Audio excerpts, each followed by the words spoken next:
The massive space station Hegemony's crown floated in the darkness between stars like a metallic moon.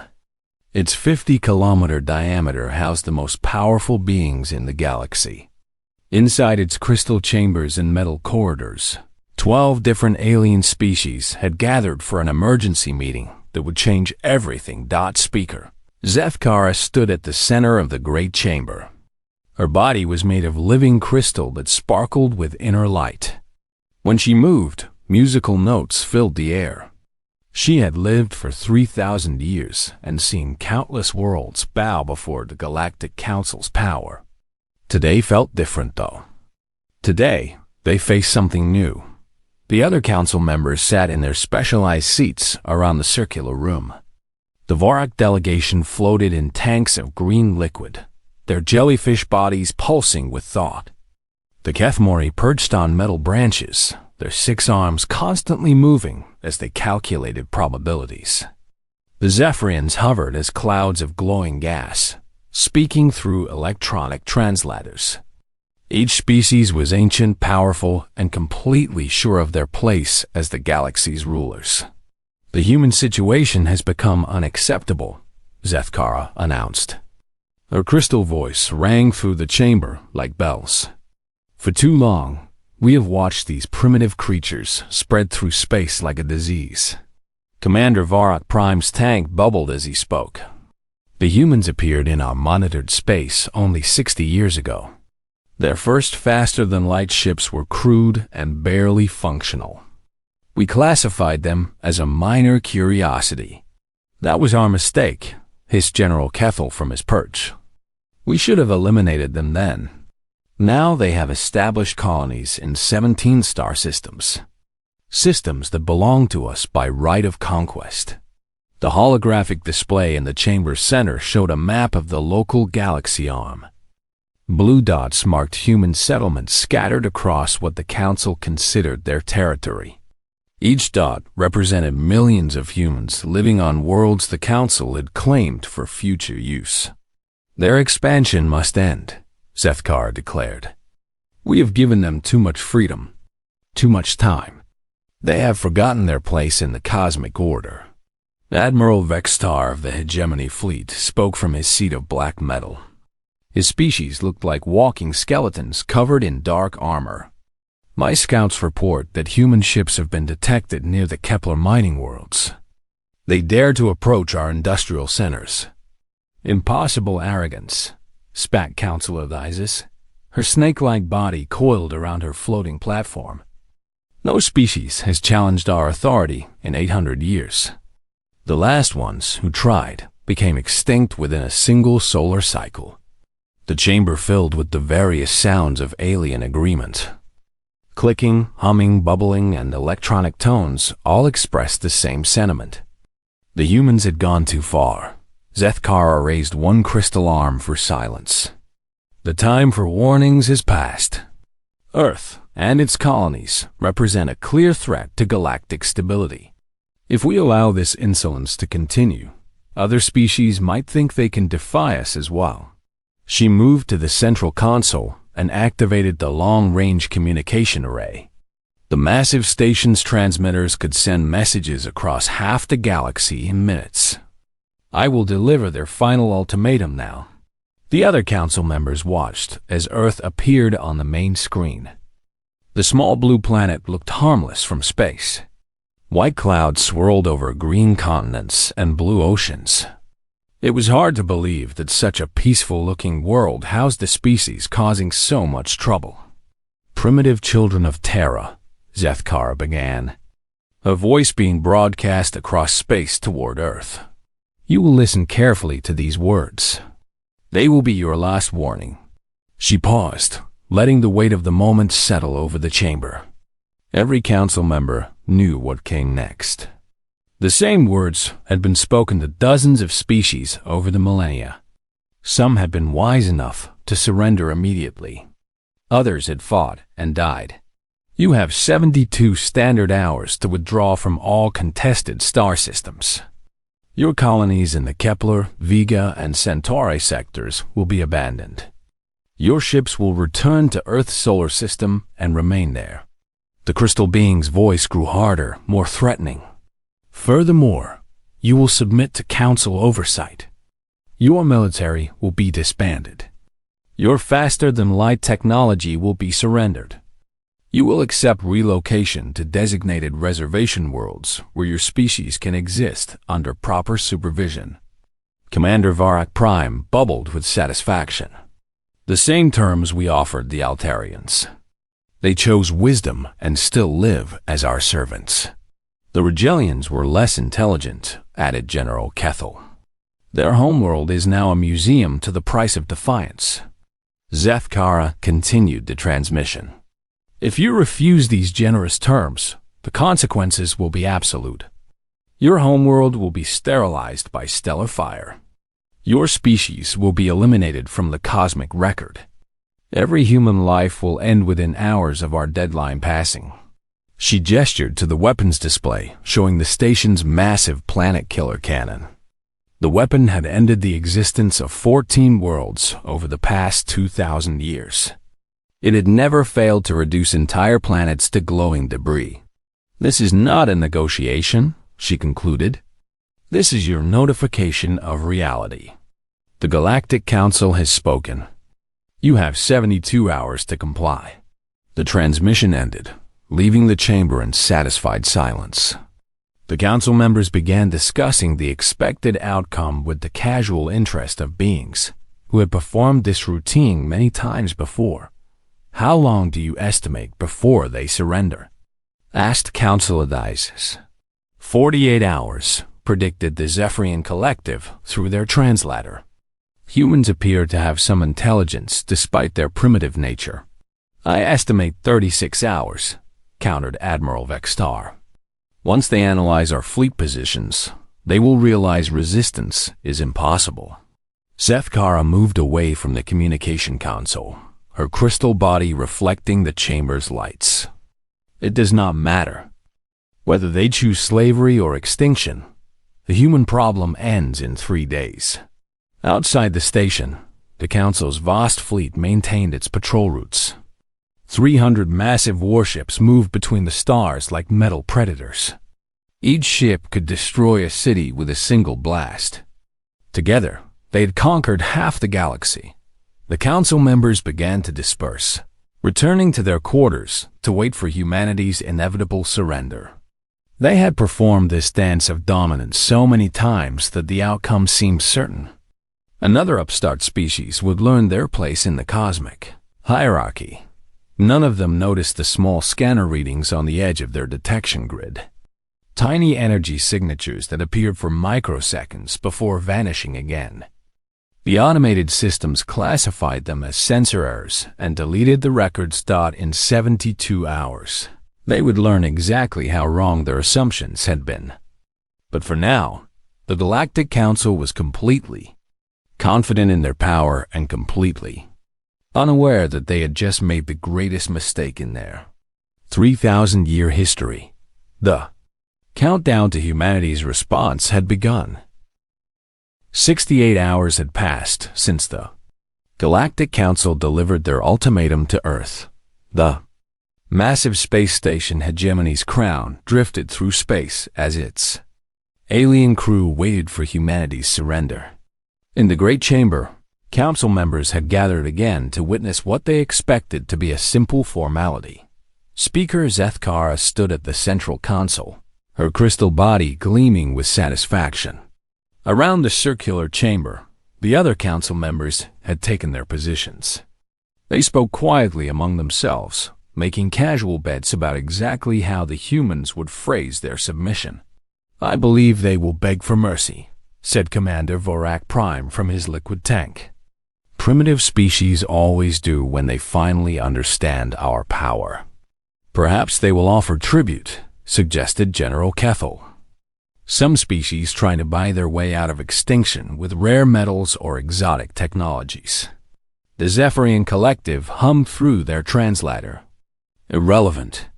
They have 4 hours remaining. Their response will come soon. Suddenly, the station's detection systems activated with urgent chiming sounds.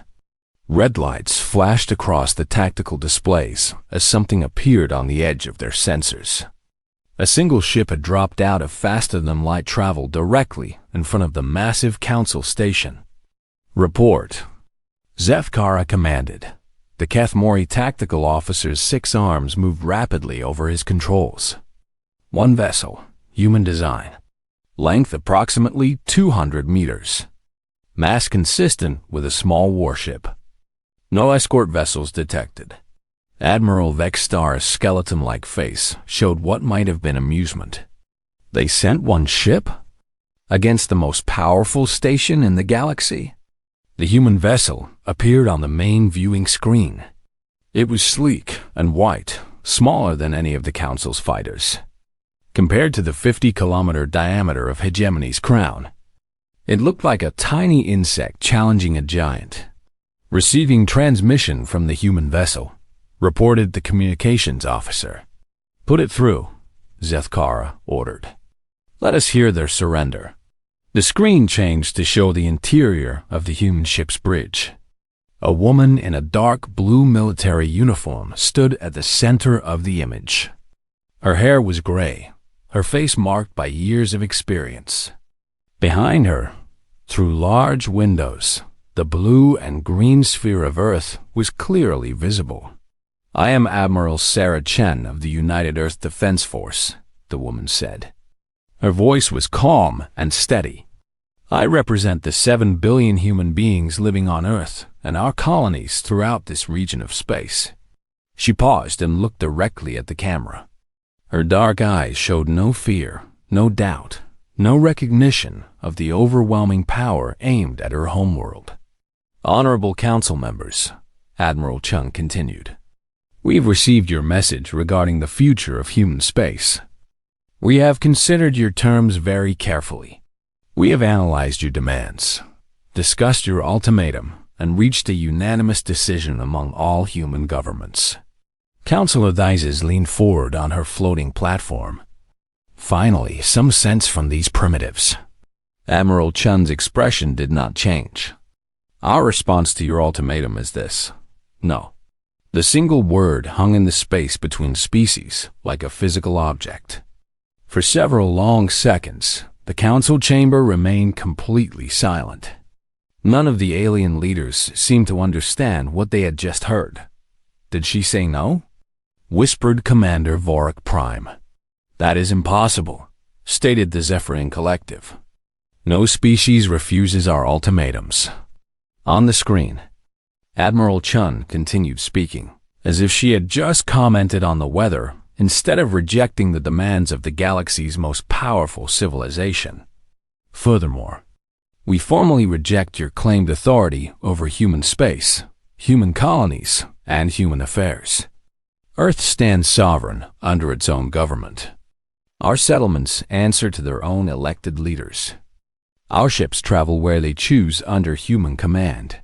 She took a step closer to the camera. "Any attempt to interfere with human freedom will be met with appropriate defensive measures." Speaker Zethkar's crystal form flared with bright light as her emotional state changed. "You dare threaten the Galactic Council? A species that registers as barely above primitive on our development scale." Admiral Chun's expression grew slightly cooler. "We are not threatening anyone, Speaker Zethkara. We are simply informing you of our position. Humans do not make threats. We make promises." The words sent a strange chill through the chamber. There was something in the human woman's voice that did not match her species' supposed primitive nature. She spoke with the confidence of someone who held powerful cards.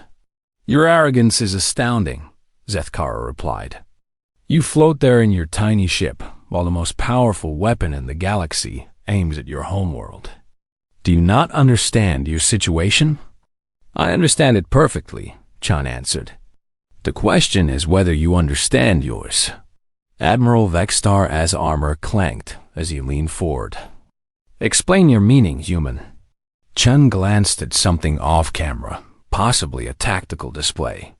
"In approximately 18 minutes, your primary weapon will be fully charged and ready to fire. You will attempt to destroy Earth as you have destroyed other worlds that refused to submit to your rule. A calm recitation of the timeline was somehow more disturbing than any dramatic speech would have been. That attempt will fail, she continued. After it fails, you will have exactly one opportunity to reconsider your position. I strongly recommend you use that opportunity wisely. General Kethel's 6 arms clicked in agitation. Impossible. Our planet killer has never failed. No defensive technology can stop stellar-level energy output. You are correct that no previously known defensive technology can stop your weapon, Admiral Chun agreed. However, you are operating under several false assumptions about human capabilities. She moved to stand next to one of the windows showing Earth. The planet looked as peaceful as ever, completely undefended against the massive weapon targeting it. For 97 years, Chun said, humanity has known about your existence. We detected your observation probes in our solar system shortly after we achieved faster-than-light travel. We have been monitoring your activities, studying your technology, and preparing for this exact conversation. The council members exchanged glances of concern. Their observation networks were supposed to be undetectable by primitive species. You believe you understand human capabilities because you have observed some of our ships and colonies, Chun continued. You have made your plans based on incomplete information. That was your first mistake. Zethkara's crystal form darkened. What are you implying? I am stating clearly that humanity is not the primitive species you believe us to be. We are something much older and much more dangerous than you have prepared for. Chun stepped back to the center of the screen. Behind her, Earth continued its slow rotation, apparently unaware that in minutes it might cease to exist. Your weapon will fire in 17 minutes, she said, checking a chronometer on her wrist. When it does, you will learn exactly who and what you have chosen to threaten. I hope you are prepared for that education. The transmission ended abruptly, leaving the council chamber in stunned silence. For the first time in 3,000 years, Speaker Zethkara felt something she had almost forgotten existed: uncertainty. The human woman had spoken with too much confidence, too much certainty about outcomes that should be impossible. Begin final charging sequence for the primary weapon, she ordered. Charging sequence initiated, confirmed the weapons officer. 15 minutes to full power. As the massive station prepared to demonstrate the price of defying the Galactic Council, none of its crew noticed the almost invisible energy signatures beginning to appear throughout their sensor network. Tiny blips that registered for microseconds before vanishing again. If anyone had been watching carefully, they might have realized that something was coming, something big. The great chamber of Hegemony's crown buzzed with angry energy as the council members processed what they had just witnessed. No species had ever spoken to them with such casual defiance. The human admiral's confidence was either incredible courage or incredible stupidity. In 15 minutes, they would know which dot speaker Zethkara moved to the weapons control station. Her crystal hands activated the primary firing sequence with sharp, angry motions. Around the chamber, holographic displays showed the massive cannon emerging from the station's hull like the stinger of a cosmic wasp. Final countdown initiated, announced the weapons officer. 14 minutes to full charge. Admiral Vexstar stood from his metal throne, his skeletal frame radiating satisfaction. At last, we remind the galaxy why no one challenges the council. Let every species witness what happens to those who forget their place. The humans have potential, mused Commander Vorik Prime from his liquid tank. Their technology showed promise. Too bad their leaders lacked wisdom. General Kethel's 6 arms clicked rapidly as he calculated targeting solutions. A clean shot. No asteroid fields, no stellar interference. Earth will be completely destroyed. Not even atoms will remain. On the main screen, the human ship UES Defiance maintained its position directly between the Council Station and Earth. Admiral Chun had not moved her vessel away from the firing line. She simply waited, as calm as if she was having tea instead of facing planetary annihilation. "Why does she not retreat?" asked Counselor Thysis, her snake-like body coiled nervously around her platform. Even primitive species have survival instincts. "Perhaps she believes her ship can somehow stop our weapon," suggested the Zephyrian Collective. Some species develop irrational confidence in their technology. Zethkar's crystal form pulsed with dark light. "Nothing can stop the primary cannon. We channel the power of an entire star through quantum focusing arrays. The energy output exceeds the total power generation of most civilizations." She gestured to the tactical display showing energy levels rising steadily toward maximum. The weapon had been tested on 14 worlds over the past 2,000 years. Planets, moons, space stations, entire asteroid fields. All had been reduced to expanding clouds of superheated plasma in seconds. 12 minutes remaining, reported the weapons officer Dot in the observation galleries around the chamber. Representatives of the Council's client species watched through reinforced viewing ports. These were the survivors. The civilizations that had chosen submission over extinction when faced with the same choice now given to humanity. They would witness another demonstration of why their surrender had been wise. The Altarian ambassador, a blue-skinned humanoid whose world had been conquered 200 years ago, spoke quietly to his aide. "The humans fought well, but courage alone cannot stop stellar fire." Near him, the Rigelian observer remained silent. His species had also defied the Council once. Their homeworld was now a glowing memorial to the price of resistance. On the bridge of the U-East Defiance, Admiral Chun stood calmly at her command station.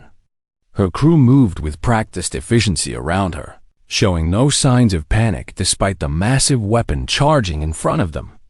If anything, they seemed almost relaxed. 10 minutes to firing, the weapons officer announced. General Kethel leaned forward in his perch. "Admiral Chun, can you hear me?"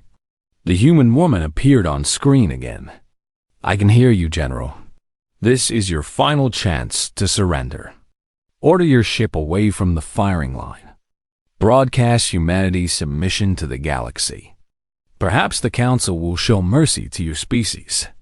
Chun checked her chronometer again. 9 minutes, 43 seconds until you fire. "I understand your position perfectly, General. Do you understand mine?" "You are about to die," Kethel stated flatly. "Your homeworld is about to cease existing. How can you remain so calm?" "Because I know something you do not," Chun replied. "In less than 10 minutes, you are going to learn that humanity is not what you think we are.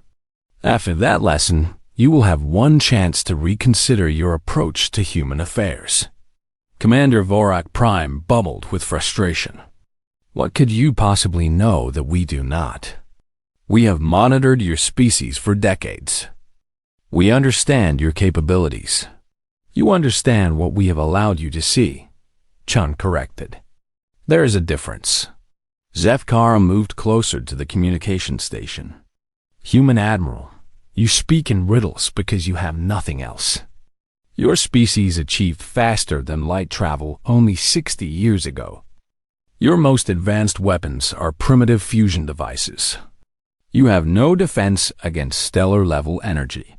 "You are correct about our public technology," Chine agreed.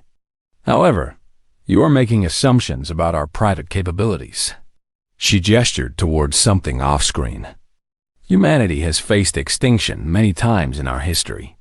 Ice ages, asteroid impacts, volcanic supereruptions, nuclear war, artificial intelligence rebellion, solar radiation events. We survived all of them. Do you know how?" "Luck," said Admiral Vexstar dismissively. "Preparation," Chung corrected. "We learned very early that the universe is a dangerous place. We learned to hide, to plan. to prepare for threats we hoped would never come. 5 minutes to firing, announced the weapons officer. The energy readings on the tactical displays had reached 90% of maximum. Throughout the massive station, power systems hummed with barely contained stellar fire. The primary cannon's focusing arrays glowed white-hot as they prepared to channel unimaginable destruction toward Earth. "Last warning, human," Zefkara declared. "Surrender now or face extinction." Admiral Chun smiled for the first time in the conversation. It was not a pleasant expression. "Speaker Zefkara, let me ask you a question. In all your monitoring of human space, did you ever wonder why Earth is the only planet in this galaxy where every single apex predator evolved from the same basic genetic template?" The question was so unexpected that several council members looked confused. "Answer me," Chun continued. "Lions, tigers, bears, sharks, eagles, wolves, humans, all predators, all evolved on the same small planet. Does that seem normal to you?" General Kethel's tactical calculations paused as he considered the question. "Evolutionary concentration is unusual, but not impossible." "It is impossible," Chun stated, "unless the planet was specifically designed to produce predator species. Unless something was shaping evolution toward a particular outcome." 3 minutes to firing. The energy levels reached 95%. The primary cannon's barrel began to glow as stellar fire built up inside the quantum focusing chambers. "You are suggesting that Earth was artificially modified?" asked the Zephyrin Collective. "I am stating that Earth was a testing ground," Chum replied. "For 10 million years, various technologies were used to push evolution toward creating the most efficient predator species possible. The process continued until the optimal result was achieved." She looked directly at the camera. "That optimal result was humanity." "Impossible," Zefkara whispered. 2 minutes to firing. Admiral Chun stepped back to the window showing Earth. "The planet you are about to attack is not the homeworld of a primitive species. It is the final product of a 10 million year weapons development project. And you are about to discover what happens when you threaten the most dangerous predator in galactic history." 1 minute to firing. The energy levels reached maximum.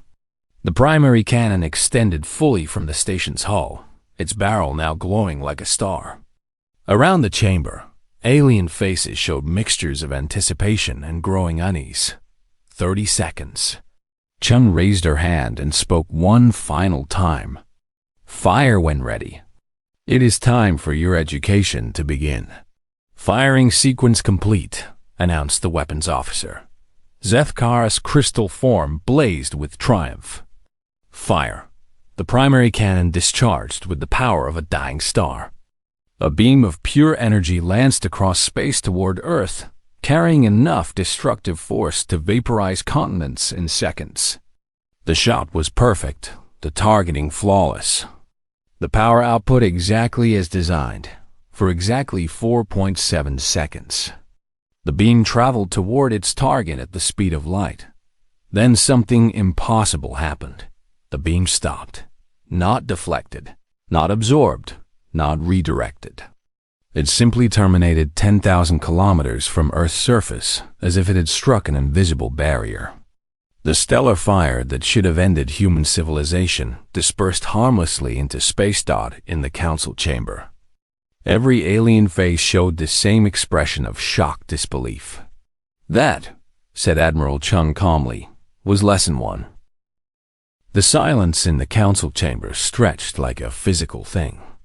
12 different species, each with their own ways of expressing shock, all shared the same stunned paralysis. The impossible had just happened before their eyes. Their ultimate weapon, their guarantee of galactic dominance, had been stopped by something they could not understand. Speaker Zefkara stared at the tactical displays showing 0 damage to Earth. The planet continued its peaceful rotation, as if stellar fire had not just been turned against it. White clouds still swirled over blue oceans. Green continents showed no signs of the devastation that should have consumed them. Weapon status, she whispered. The weapons officer's voice shook as he read his instruments. Primary cannon functioned perfectly. Full stellar energy discharge confirmed. The beam traveled 4.7 seconds before stopping. Stopping how? Demanded Admiral Vexstar. Energy cannot simply cease to exist. Unknown, sir. The beam terminated at exactly 10,000 kilometers from the target planet. Residual energy dissipated into background radiation. On the main screen, Admiral Chun stood calmly on her ship's bridge. Behind her, Earth looked exactly as it had before the attack.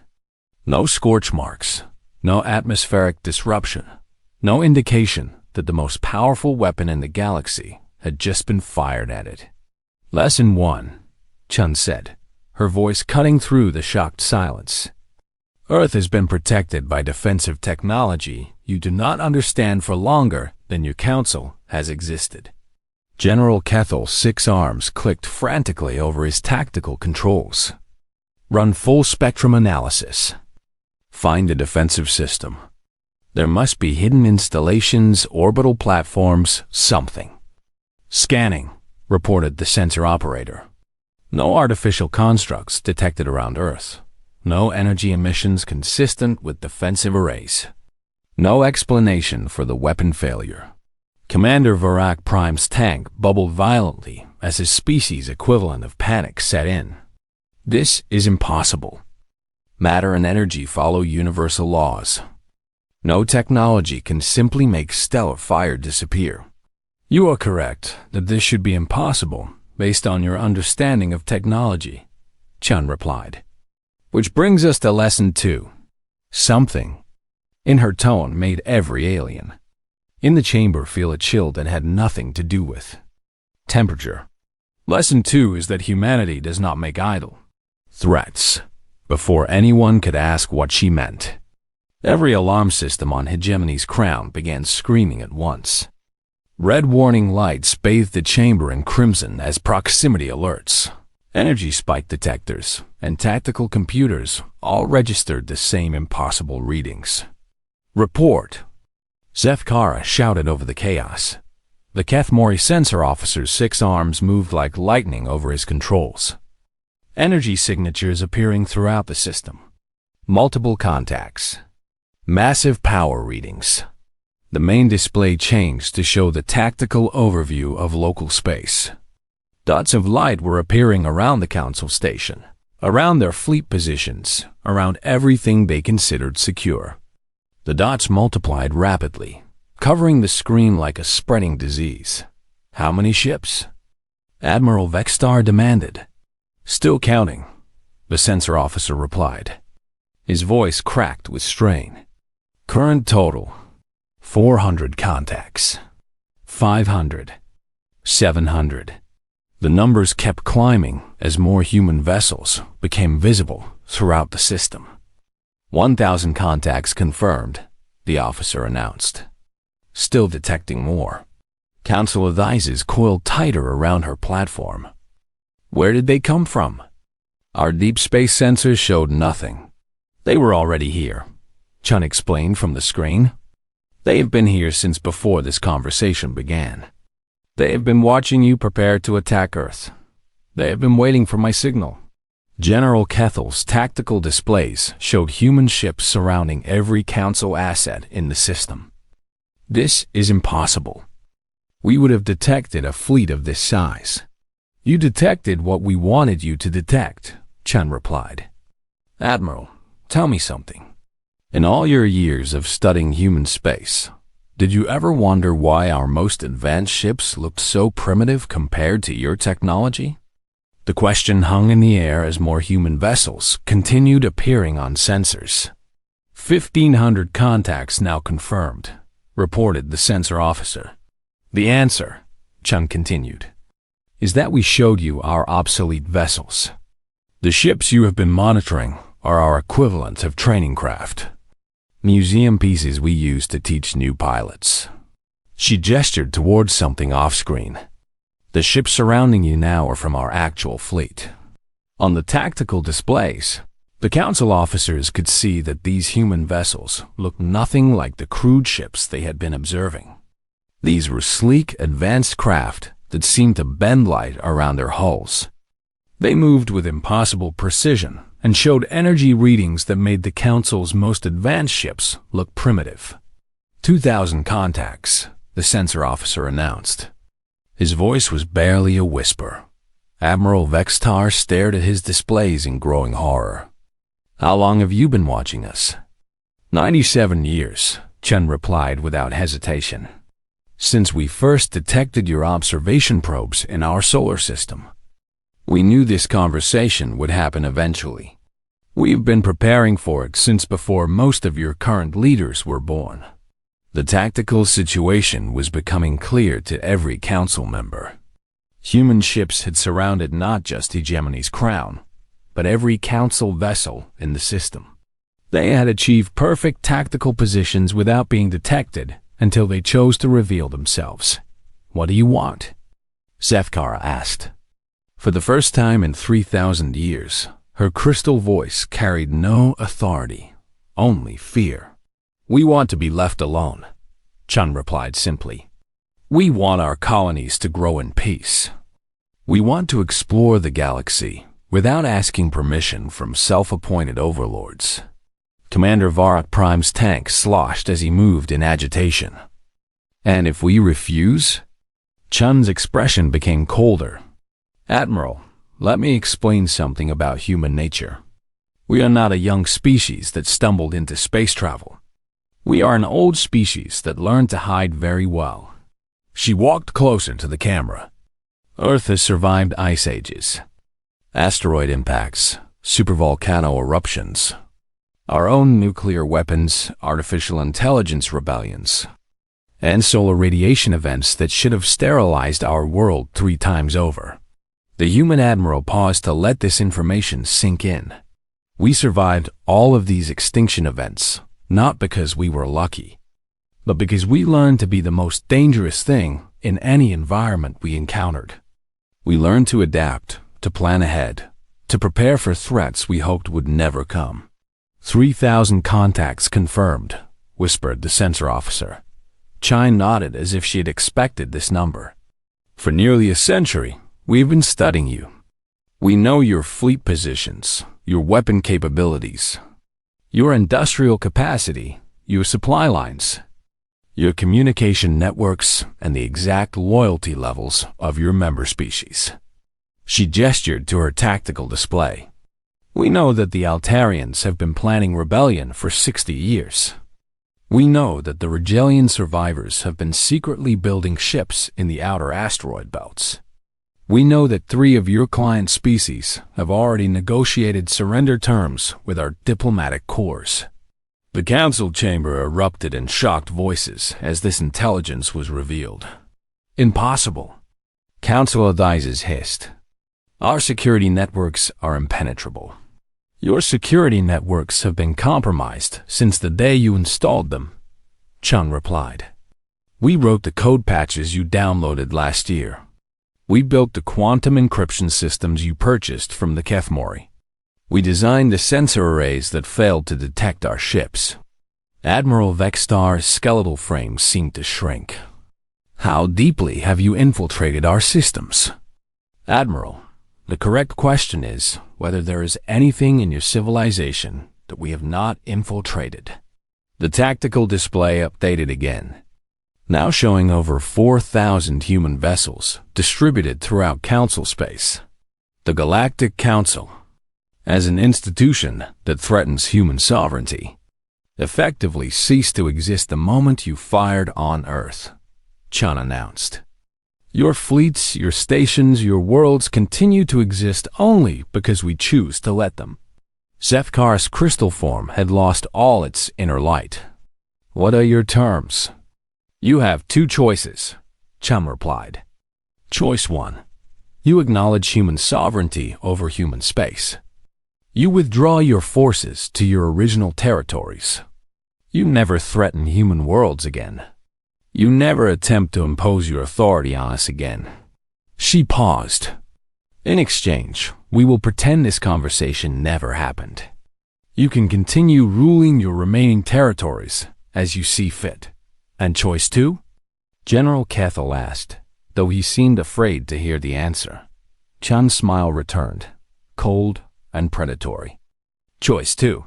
You refuse our terms and learn exactly why. Earth is the only planet in this galaxy where every apex predator evolved to hunt, kill, and survive. The human ships on the tactical display began to move in perfect coordination, demonstrating a level of fleet control that the Council had never achieved.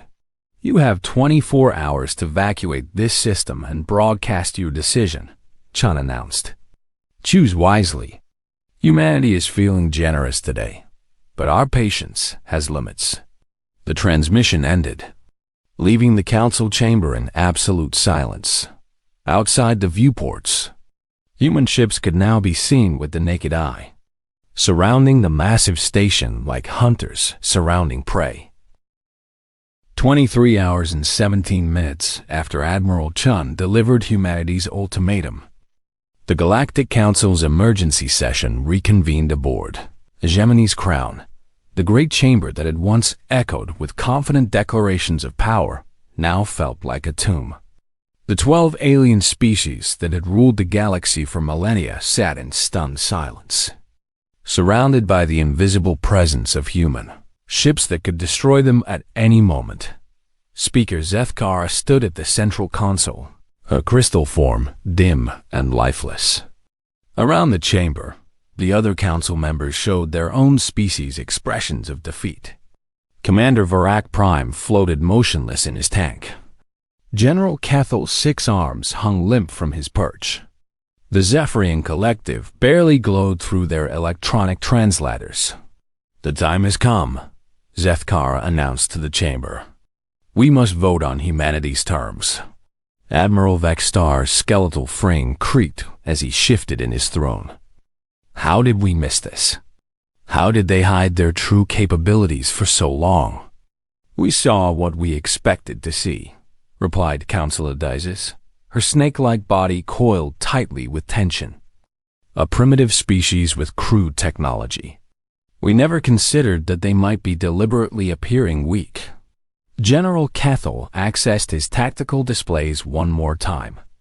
The readings had not changed.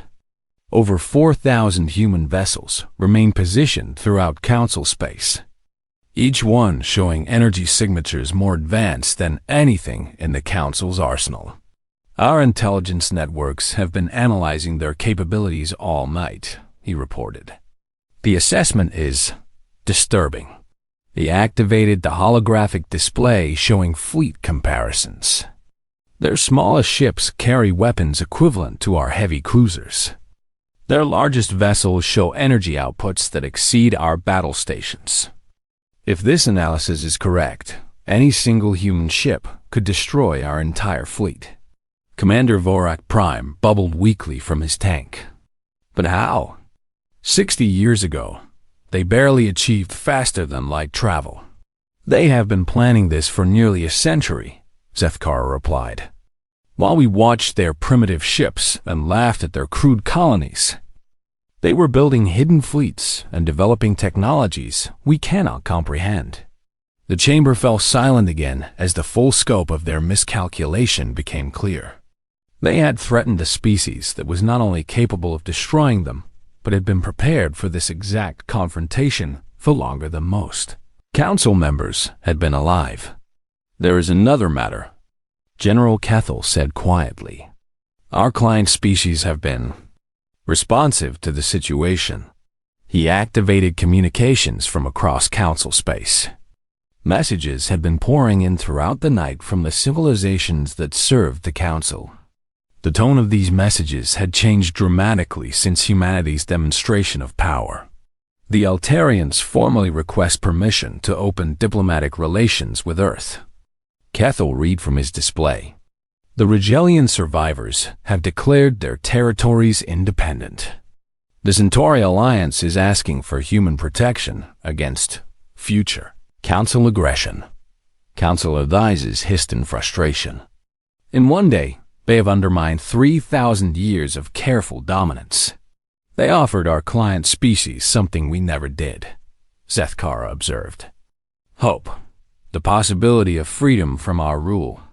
Admiral Vexstar stood from his throne with the slow movements of someone carrying a great burden. We have 43 minutes remaining before their deadline. We must decide. The vote was conducted in the traditional manner, with each species casting their decision through their representative. One by one, the ancient rulers of the galaxy chose survival over pride. The Kethmori vote to accept human terms. General Kethel announced. The Vorak Collective agrees to the human conditions, bubbled. Commander Varak Prime. The Zephyrian Unity accepts the proposed arrangement, confirmed the glowing gas. Cloud. Species after species voted the same way. When the final tally was complete, the decision was unanimous. The Galactic Council would accept humanity's terms rather than face extinction. Zethkara activated the long-range communication array one final time. A message would be broadcast to every inhabited system in the galaxy, marking the end of an era. To all civilizations within the galactic community, she began, her crystal voice carrying across space with official authority. The Galactic Council hereby acknowledges the sovereignty of human space and the independence of all human colonies. She paused, the words like poison in her crystalline throat. Furthermore, the Council formally recognizes Earth's right to self-governance and commits to non-interference in human affairs. Any conflicts between human and Council territories will be resolved through diplomatic channels rather than military action. The broadcast continued for several more minutes, outlining the new boundaries and establishing protocols for peaceful coexistence. When it ended, the galaxy had fundamentally changed. Within hours, responses began arriving from across human space. The message was simple and identical from every human colony, every Earth government, and every human ship in known space. Message received. Terms acknowledged. Thank you for your cooperation. The response was signed by Admiral Chun on behalf of something called the Terran Defense Coalition. According to the attached documents, this organization had been operating for 93 years, had over 800,000 active ships, and maintained military installations in 47 star systems that the Council had never detected. They played a century-long game, Zethkara said, as she read the intelligence reports. While we thought we were watching them develop, they were watching us prepare to threaten them. In the days that followed, more details emerged about humanity's true capabilities. Their primitive colonies were revealed to be heavily fortified worlds, protected by weapon systems that made Council technology look obsolete. Their crude ships were shown to be training vessels for a space force that dwarfed the combined fleets of every other known civilization. Most disturbing of all, analysis of human communications revealed that their military leaders had been disappointed by the Council's performance. They had expected a more challenging opponent and were genuinely surprised by how easily their hidden fleets had achieved tactical supremacy. The psychological impact was devastating. To species that had considered themselves the apex of galactic civilization, they had not lost to superior numbers or advanced technology alone. They had lost to superior planning, superior intelligence, and a level of strategic thinking that operated on timescales they had never considered. Within a month, the balance of galactic power had shifted completely. Human diplomatic missions began arriving at former Council worlds, offering trade agreements, defense pacts, and technological exchanges. Many species that had served the Council for centuries eagerly switched their allegiance to the new power that promised partnership instead of domination. The Galactic Council still existed, but its authority was limited to its core territories. The vast empire it had spent millennia building began fragmenting as species after species declared, independence, or sought human protection.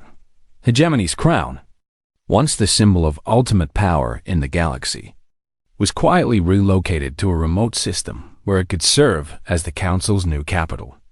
The massive station that had intimidated countless civilizations now hid in the darkness between stars. Its weapons powered down, and its sensors scanning constantly for any sign of human ships. In the end, the Council's greatest mistake had not been threatening humanity. It had been fundamentally misunderstanding what humanity was. They had seen a young species and assumed weakness. They had seen primitive technology and assumed ignorance. They had seen scattered colonies and assumed vulnerability.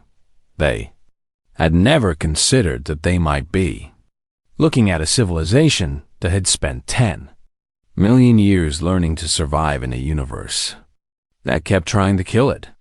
They had never imagined that such a species might view their threat not as an insurmountable challenge, but as simply another extinction event to be prepared for and overcome.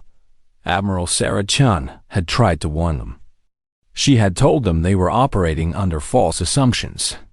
She had explained that humans did not make idle threats. The Galactic Council had chosen not to listen. Now, as they governed their reduced territories and watched human ships patrol the space lanes they had once considered their own, they finally understood what she had meant. Humanity had not conquered them through violence or destruction. They had conquered them through the simple demonstration that they had been ready for this war before. The Council had even known it was coming. The galaxy had learned a hard truth that many civilizations discovered too late. Sometimes the species that looks weakest is the one that has had the most practice surviving. And sometimes the greatest predator is the one that has learned to hunt so well that its prey never sees it coming. In human space, Admiral Chun continued her duties as if nothing particularly significant had happened. When asked by reporters about humanity's sudden emergence as the galaxy's dominant power, she simply smiled and said, "We have always been exactly what we are." The galaxy just needed time to notice. Earth continued its peaceful rotation around Sol, protected by defenses that no one fully understood and watched over by fleets that had learned to move through space